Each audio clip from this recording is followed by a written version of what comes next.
بسم اللہ الرحمن الرحیم۔ السلام علیکم ورحمۃ اللہ وبرکاتہ۔ ناظرین و سامعین، وہ ائمہ مساجد جنہوں نے اعزازیہ کارڈ وصول کیا، حاصل کر لیا، لیکن جو شرائط حکومت پنجاب نے رکھی تھی وہ شرائط انہوں نے غلط لکھی۔ حقیقت کے اندر وہ تمام شرائط ان میں نہیں پائی جاتی تھی جو حکومت نے رکھی تھی اعزازیہ کارڈ کے حصول کے لیے، لیکن پھر بھی انہوں نے وہ شرائط درج کر کے اعزازیہ کارڈ وصول کر لیا۔ اب حکومت پنجاب نے ایک چیکنگ سسٹم متعارف کروایا ہے، اور جس سے وہ چیک کرے گی کہ کیا وہ ائمہ مساجد جنہوں نے اعزازیہ کارڈ حاصل کیا ہے وہ شرائط پر پورا اترتے ہیں یا نہیں۔ آج آپ کے سامنے وہ چیکنگ سسٹم میں تھوڑا سا آپ کے سامنے رکھوں گا کہ حکومت کا آگے پلان کیا ہے اور وہ کس طرح ان امام مسجد صاحبان کو چیک کر رہی ہے۔ لیکن اس سے پہلے میری گزارش ہے، اگر ابھی تک آپ نے ہمارے چینل کو سبسکرائب نہیں کیا تو ضرور سبسکرائب کر لیں، گھنٹی کے بٹن کو دبا لیں تاکہ آپ کو اس قسم کی اچھی اور سچی معلوماتی ویڈیو گھر بیٹھے آسانی کے ساتھ ملتی رہیں۔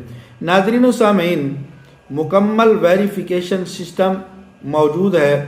وہ کیا ہے؟ ہر امام اور مسجد کی تصدیق ضلعی انتظامیہ محکمہ اوقاف کے ذریعے کی جاتی ہے۔ مقصد یہی ہے کہ جعلی یا غلط معلومات دینے والوں کو روکا جائے۔ نمبر 2، غلط معلومات دینے والوں کے خلاف کیا ہوگا؟ اصل سوال یہ ہے کہ جو غلط معلومات دے کر جنہوں نے اعزازیہ کارڈ وصول کر لیا ان کے خلاف اب کیا کیا جائے گا؟ تو اگر کسی نے جھوٹ بول کر کارڈ حاصل کر لیا ہے تو حکومت کی پالیسی کے مطابق فوری کارڈ بند کیا جائے گا۔ اگر بعد میں پتہ چل گیا کہ مسجد رجسٹر نہیں، امام اصل نہیں یا شرائط پوری نہیں تو اس کا اعزازیہ فوراً بند کر دیا جائے گا۔ نمبر 2، لسٹ سے نام بھی خارج کر دیا جائے گا۔ ایسے فراڈ کو اگلی قسطوں سے نکال دیا جائے گا، دوبارہ شامل ہونا بھی مشکل ہو جائے گا۔ نمبر 3، قانونی کارروائی بھی ممکن ہے۔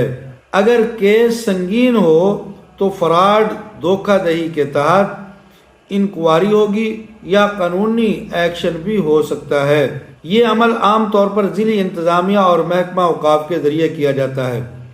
پھر اس کے بعد سخت مانیٹرنگ جاری کی جائے گی۔ حکومت نے وعدہ کیا ہے کہ کوئی بھی جعلی اندراج برداشت نہیں کیا جائے گا۔ نظام کو مسلسل چیک کیا جا رہا ہے۔ حکومت کا واضح بیان یہ ہے کہ وزیر اعلیٰ پنجاب کی طرف سے یہ بھی کہا گیا ہے اسکیم مکمل طور پر شفاف ہوگی، غلط پروپیگنڈا اور فراڈ برداشت نہیں ہوگا۔ جو لوگ قومی یا اخلاقی خلاف ورزی کریں گے ان کا وظیفہ بھی بند کیا جا سکتا ہے۔ یاد رکھیں کہ ایسے بہت سارے امام مسجد صاحبان جن کی مسجدیں رجسٹر نہیں ہیں یا جن کی کمیٹی رجسٹر نہیں ہے، وہ خود رجسٹر نہیں ہے اور مسجد کی جگہ جو ہے وہ وقف نہیں ہے اور ان لوگوں نے لکھ کر دی ہیں، تو ایسے لوگوں کے خلاف اب ایکشن ہو رہا ہے اور چیکنگ ہوگی۔